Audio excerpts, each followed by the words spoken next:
Good morning, church. It's such a joy to be back once again in the presence of God. And I believe even today, God is going to bless all of us. And our hearts will be filled with joy, peace. I would like to welcome each and every one of you who have come today to our fellowship. And I would also like to bring warm greetings to those of us who are watching online. I believe God is going to bless each and every one of us. Well, the first song that we are going to praise God, the title is What a Friend We Have in Jesus. I believe it's a very common song, and I believe all of us are well aware of this song. But before we sing into this song, a hymnal song, I would like to say some few things about this song. This song was written by Joseph Scriven. He was an Irish poet, and throughout his life, he had met with two major accidents, two major tragedy. Even though he had met with tragedy one after the other, he did not lose hope. He found his solace in God. He looked at God not as just a sovereign God, but also a God who can be a friend, who is able to take our burdens and then ease our soul and mind and grant us peace. So this very man, Joseph Scriven, he had faced so many tragedy, and I believe we have also learned something from his life. So even as we sing this song, let us be reminded that even though the world may fail us, but God is never going to fail us. He is always going to be not just our God, but also our friend, who is ever ready to share our burdens and grant us peace. So even as we sing this song, let us be reminded about it. Let us be reminded about this message. I would like to invite all of us, if you can join us in worshiping the song through this very song. If you want to stand, you can stand. If you want to sit, you can sit. And then open your hearts and then worship God wholeheartedly. What a friend we have in Jesus.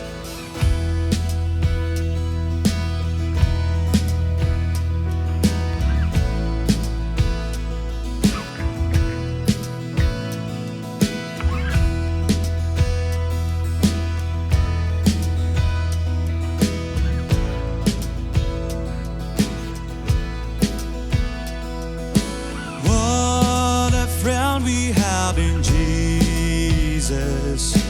All our sins and griefs to bear. What a privilege to carry everything to God in prayer. Oh, what peace we often forfeit. Oh, what needless man we bear.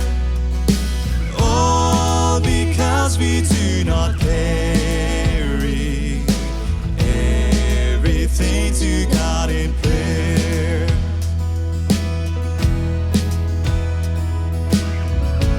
What a friend we have in Jesus, all our sins and griefs to bear. What a friend we have in Jesus. All our sins and griefs to bear. What a privilege to carry everything to God in prayer. Oh, what peace we often forfeit. Oh, what needless man we bear. All because we do not carry everything to God in prayer.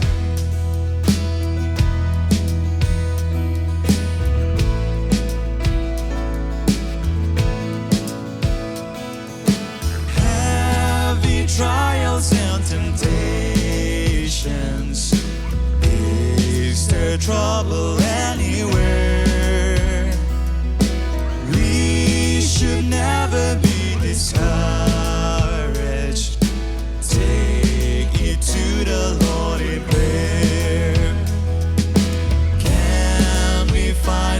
and so faithful, who will all our sorrows share. Jesus knows our every weakness. Take it to the Lord in prayer.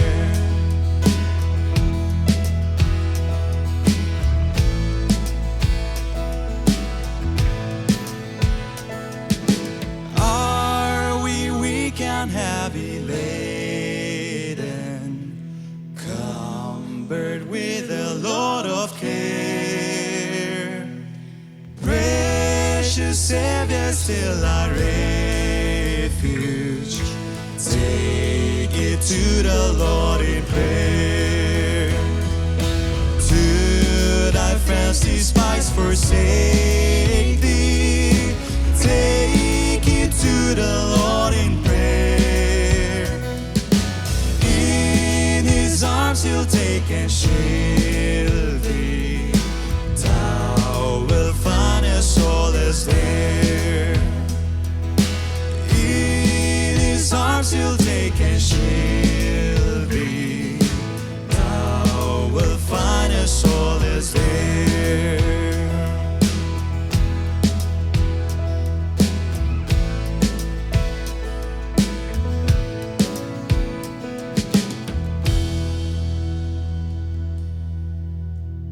Thank you so much, God, for everything. Indeed, we have a faithful friend in you, God. Thank you, Jesus, for that friendship. I would like to take this time to encourage us. If any one of us is sick, spiritually or physically, if any one of us is fearful of this pandemic, if any one of us is carrying some burden, personal or family or any other kind of burden, I just want to encourage you all. Give it to the Lord, who is our friend. Are we weak and heavy laden? Let's give it to God. He's going to take care of us. Shall we all just surrender all our worries, everything into the Lord's hands? Let's all pray together. Father in heaven, thank you so much, Lord, for this time. Thank you, God, for your love. God, we come before you with all our weaknesses, all our sins, Lord Jesus. Lord, right from the moment we wake up, Lord, maybe with our thoughts, with our actions, or with our words, Lord, we hurt people. We do something that is wrong, intentionally or unintentionally. And Lord, we also have our burdens, Lord Jesus, that we carry, our responsibilities. Sometimes it's too hard to take. And Lord, with this ongoing pandemic, Lord, we are in confusion. We do not know what's ahead of us. We do not know if there will be another lockdown, or we don't know, God. We cannot focus on our business, our career, our future plans, Lord, because everything now is uncertain, Lord. But God, we know that one thing is constant, that is you, your love, your mercy. And because of that, here we are today again, Lord, worshiping you. We just want to praise you and thank you for your faithfulness. Thank you, Jesus.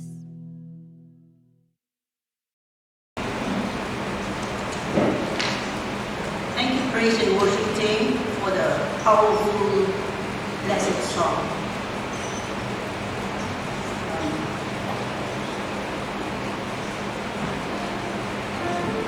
Shout to the Lord with joy.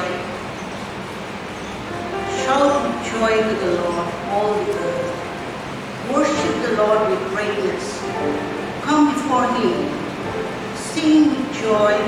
Acknowledge that the Lord is good. He made us. We are his pasture. We are his people, the sheep of his pasture. Enter his gates with thanksgiving. Go into the courts with praise. Give thanks to him and bless his name. For the Lord is good. His unfailing love continues forever, and his faithfulness continues to each generation. Good morning, and I, on behalf of Covenant Church, welcome each and every one of you to this holy sanctuary to worship the Lord such a joy, it's such a joy, the believers coming together, worshiping one accord, worshiping our living God in one accord.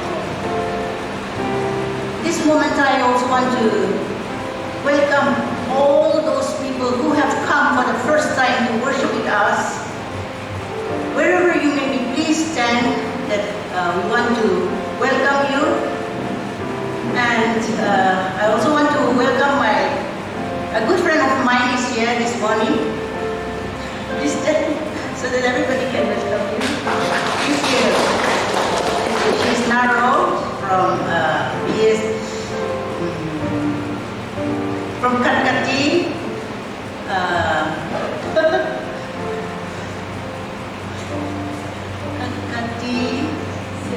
CRP camp.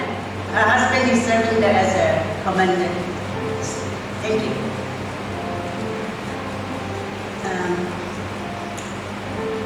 Is there any more? Okay, if there's none. This morning I would like to request each and every one of us to spend a few moments together, to intercede together. Every one of us are praying at home as an individual. Morning, evening we are praying. But this morning I want to request each and every one of us as a believers coming together in one accord. I want to request each and every one of us to pray together, and for which I have divided into a few groups. We have four lines here. So we will pray as I divide the prayer items, and we will intercede together. The whole world is at lost, with full of questions. Where to go? What to do? What will happen? And so many questions. But we as a Christian, as a believers, as the follower of Jesus Christ, as the followers of our living God, let us not lose our hope. Let us not lose our faith, but let us come to the cross and pray without ceasing. Let us draw one more step closer to God, because God is the only answer. And let us ask God for His mercy. God is our living God, and He is in control of everything. Now this moment I want to break up into three groups. That this group, I would like to request you to pray for the church, the pastor and family, the deacons, the Sunday school department, the youth department, and all the staffs in the Covenant Church. Please pray for these few points. And this middle row, may I request you to please pray for the situation, the present situation. We all know, even if I don't have to explain it, I don't have to explain again. Everybody knows, but please pray that the situation will not go worse, but God will take control of it. So this middle row, I request you to pray for that prayer item. And please pray also for the sick people at home or in the hospitals, and the frontline workers.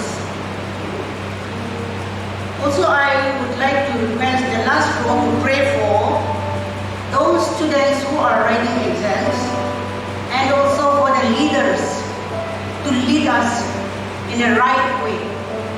So let us all, we will whisper to the Lord this moment. Let us all join our hearts together.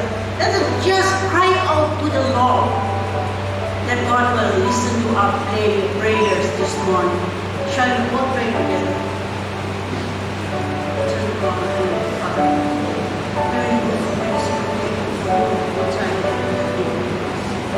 Lord,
Yes, Lord, we want to thank you so much for the wonderful time that you've given to us this morning as we have come here to worship you.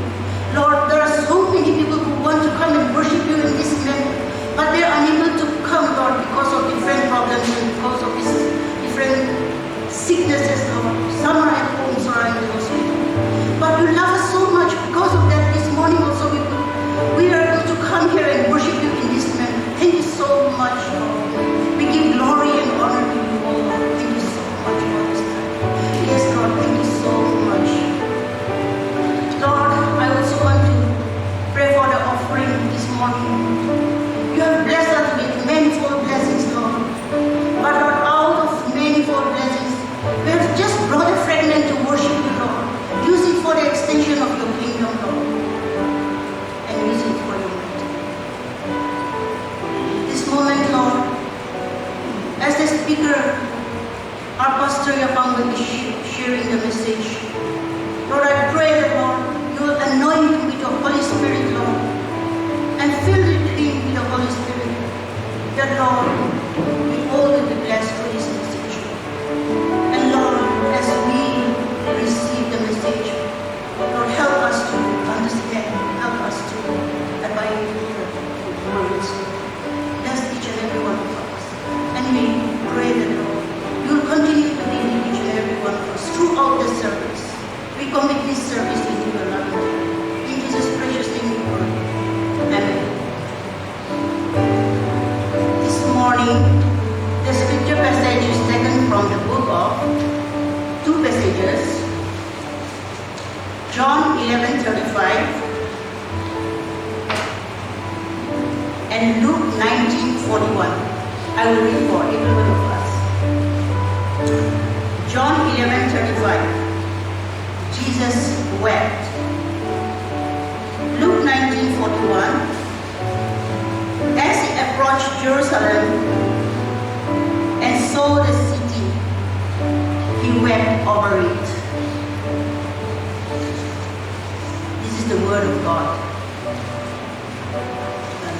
Before giving the time to the pastor, there is an announcement from NBCC. There is a directive from NBCC to all the churches to follow the SOP. Now the rest of the time will be given to our pastor.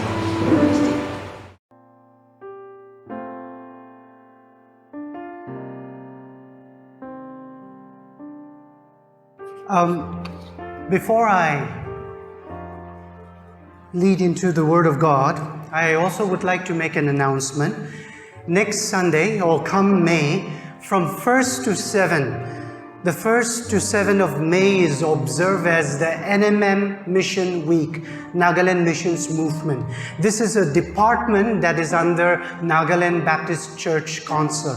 And all over Nagaland, we observe this Mission Week that has been initiated by NMM.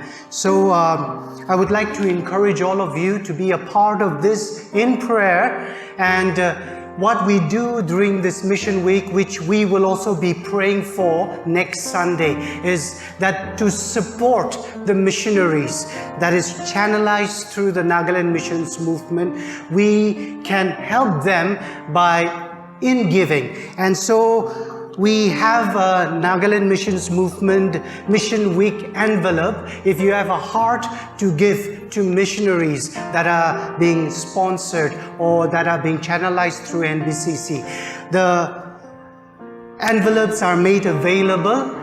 So as you go along, you can prayerfully take one so that next Sunday you can come with whatever the Lord has put in your heart, so that your giving would support this mission ministry that is under the Nagaland Baptist Church Council, under NMM, Nagaland Missions Movement.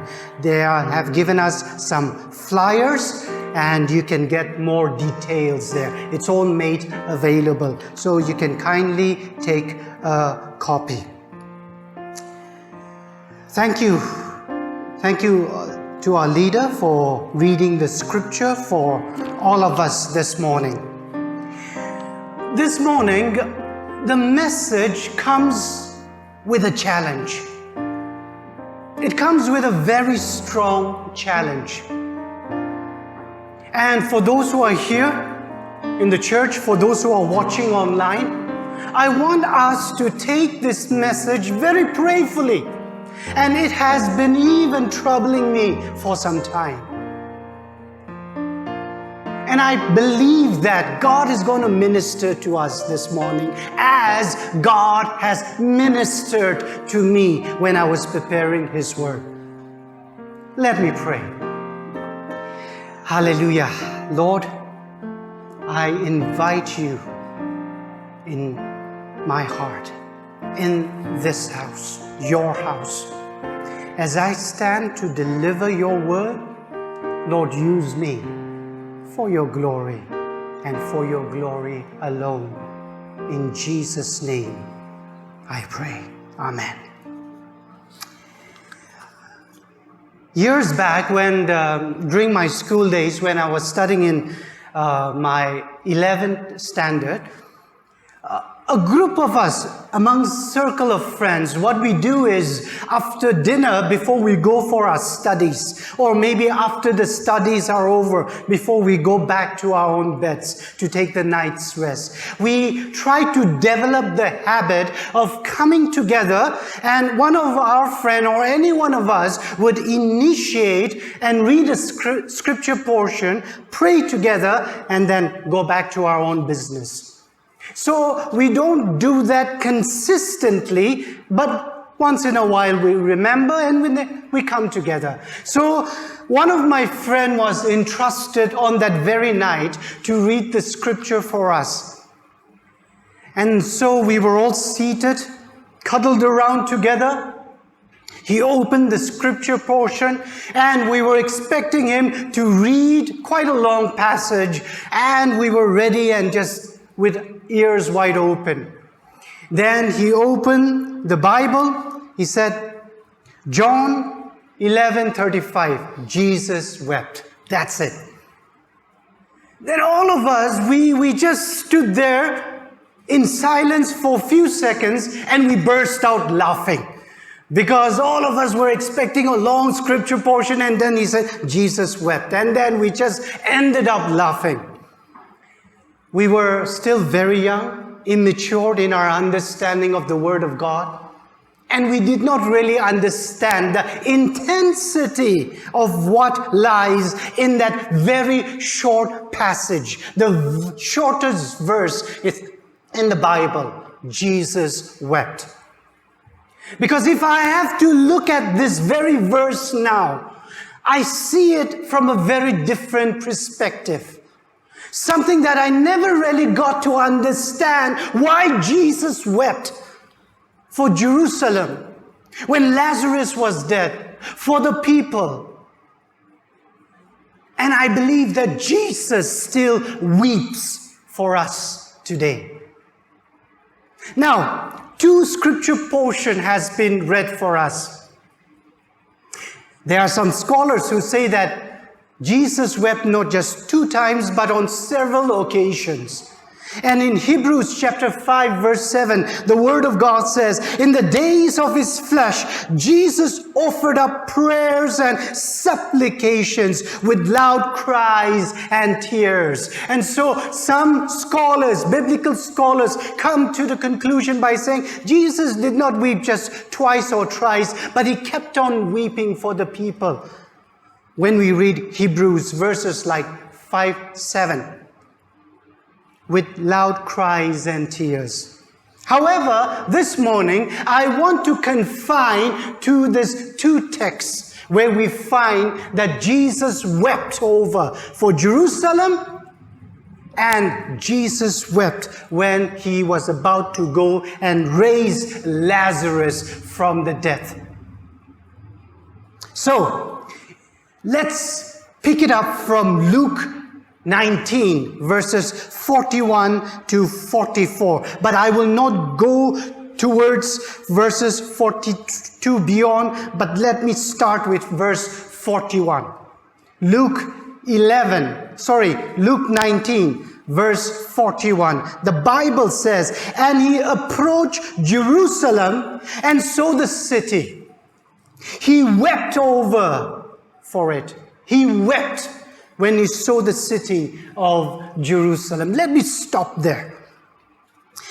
Now, while the crowds were rejoicing, on one hand, Jesus was weeping. Because just a while back, Jesus entered into Jerusalem. The Bible says it was a triumphant entry into Jerusalem. But then again, just a while later, when he looks at the city of Jerusalem, Jesus weeps for the city of Jerusalem. Now, there are few things that we can consider why Jesus wept. It was not a weeping filled with so much of gladness and happiness. But Jesus was weeping when he looked at the city for various reasons. Number one could be because he knew what was going to happen to the city of Jerusalem in the years to come. Jesus wept secondly because he saw the sin of the past and the present. Thirdly, Jesus wept when he saw the city of Jerusalem because the people rejected him, rejected the messenger, rejected the light of the world.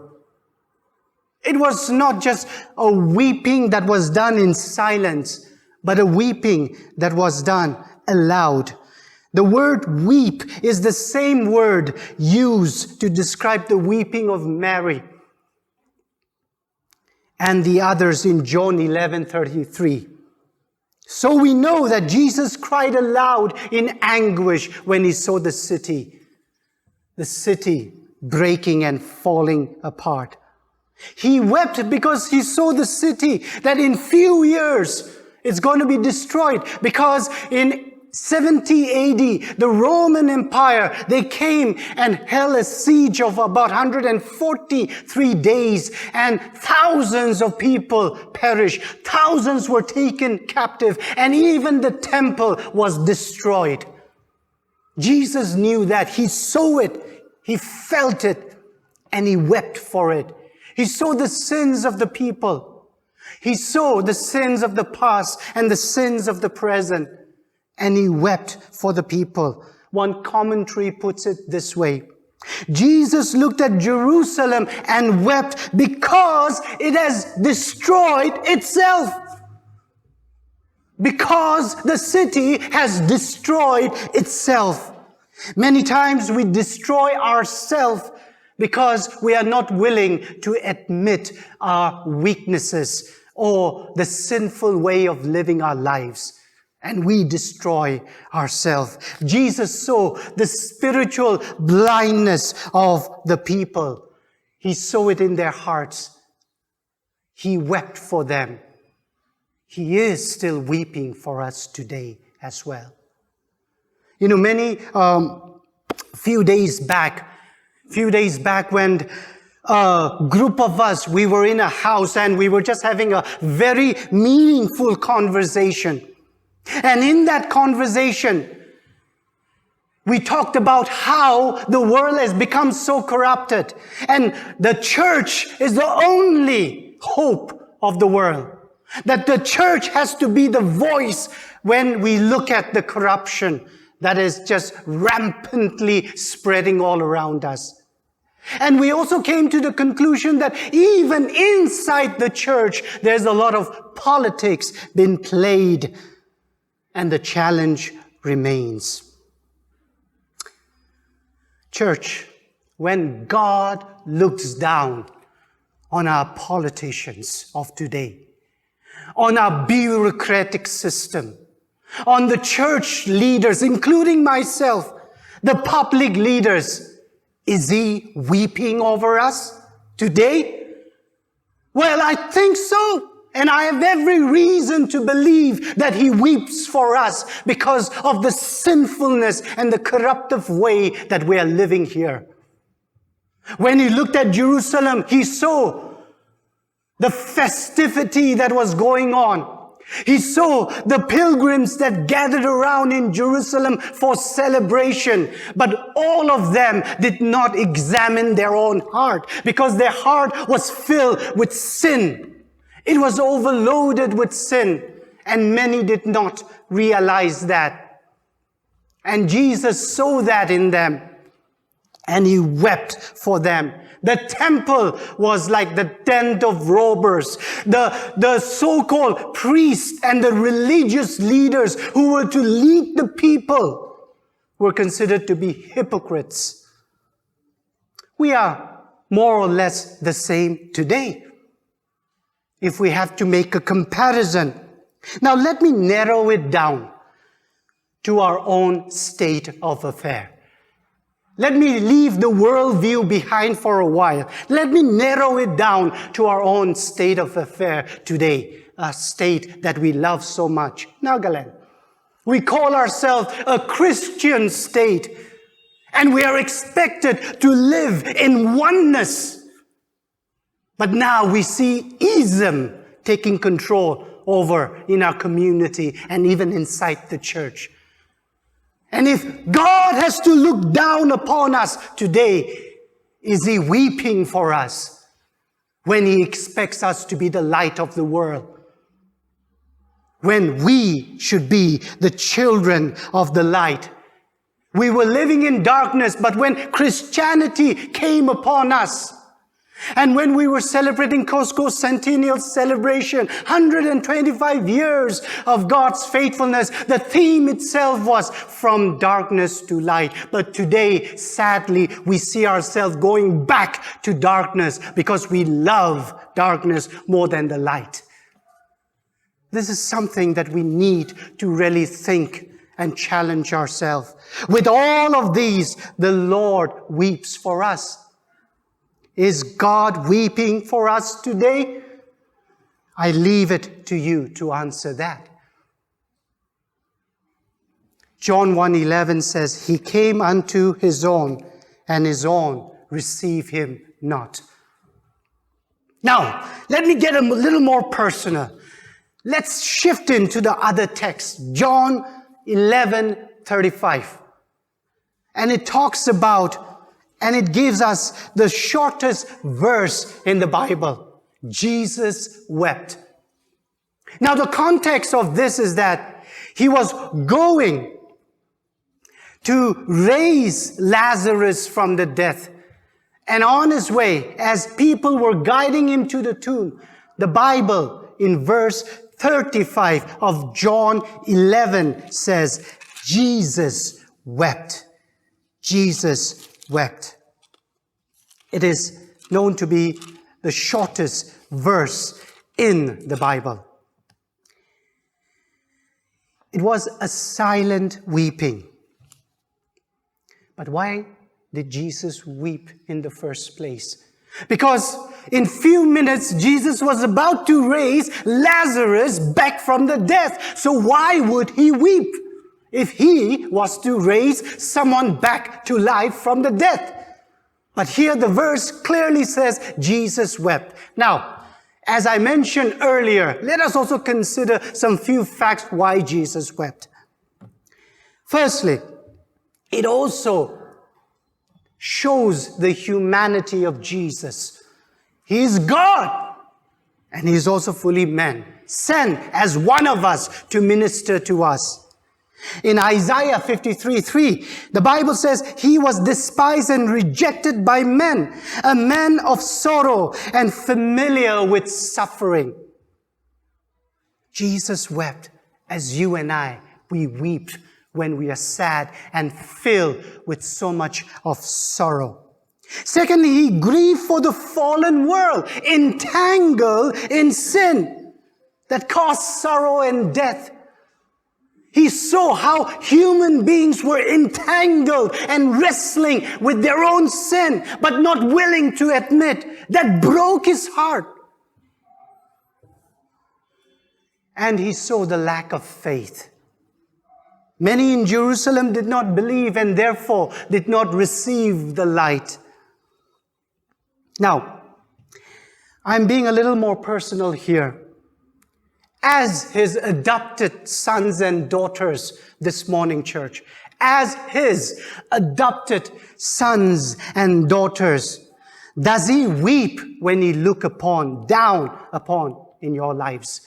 Does he weep? Have you ever thought about that? Have you ever thought about that? Does he weep because you are following the world instead of following the Word of God?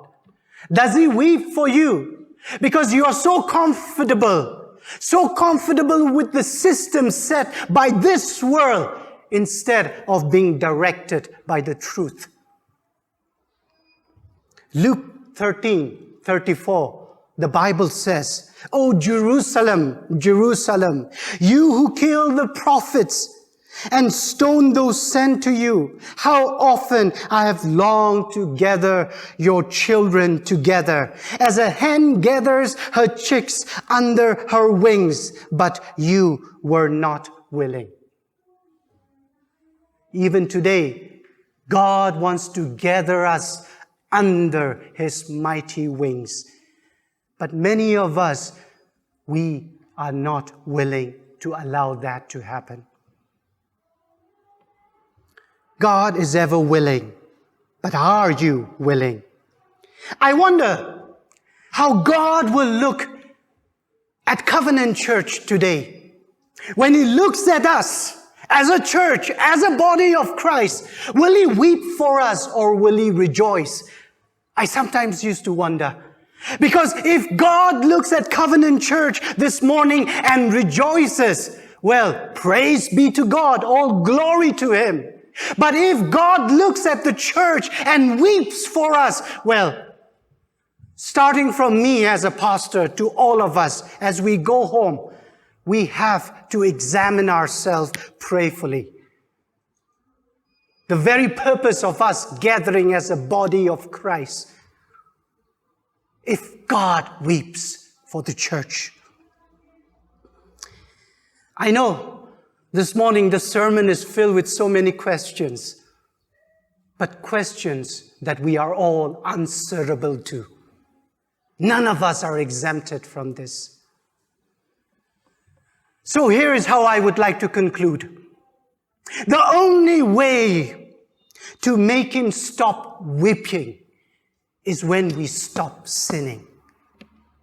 The only way that we can make Him stop weeping is when we stop sinning. The only way to make Him smile upon us is when we become a doer of the Word. The only way that we can make Him look down upon us and be pleased with us as He was pleased with Enoch is when we walk with Him, talk with Him, and fellowship with Him. So church, can we be that church? To put our artificial face aside and unmask ourselves as we come in the house of God at the feet of Jesus. Can we be that church where we will have no reason to say that VIP section is on this side and commoners on this side. But be it rich or poor, powerful or weak, young or old, be from different tribes, different categories, we will all come together, united hand in hand, and work for the kingdom of God. Can we be that church? Can we be that church where ism will not dictate us, but the Word of God will dictate us? Can we be that church where we can be the doer of the Word so that we can tell others this is what God would want us to be? Can we be that church where we will be able to say, the cross before me and the world behind me? Can we be that church, Covenant family? And for those who are also watching online, can we be that church? Because if we be that church, I believe that God will look down and not weep, but rather rejoice with us. Not because we are good, no. We are men and women filled with so much of weaknesses. But we can work together as a body of Christ to uplift the kingdom of God. Jesus wept for Jerusalem. Jesus weeps for us today because of our sinfulness. Because we put a very hypocritical face above us, but inside filled with so much of dirt in us. Can we be that different church? That we will do what it takes to bring a smile to our Lord and Savior Jesus Christ, in obeying the Word of God, in being a doer of the Word, in living the life that He wants us to live. Yes, we're living in a troubled time now. Situation is getting from bad to worse. We are aware of this pandemic. People are questioning too many things coming around. But in the midst of this, we can learn to grow as a body of Christ. We can learn to be united. The old and the young can be united. The rich and the poor can be united. We can brush away ism. We can bring together as a child of God and pray and intercede for one another. When somebody is stumbling and falling in sin, as a church, instead of pointing fingers and criticizing, we can go and pray for them and build them up in the body of Christ. How? I pray that Covenant be that church. Shall we pray? This morning, the message is loud and clear. Jesus wept for Jerusalem, and Jesus weeps for us even today because of what we have become. The sin that entangles us, and we are not willing to let go, but hold on to that. As I lead in prayer, I want to throw this challenge to everyone who's here and those who are watching online. If you're with me here this morning, those online, in your homes watching, let us ask this question. When God looks down upon me, does He weep for me because of the sin that I am struggling with?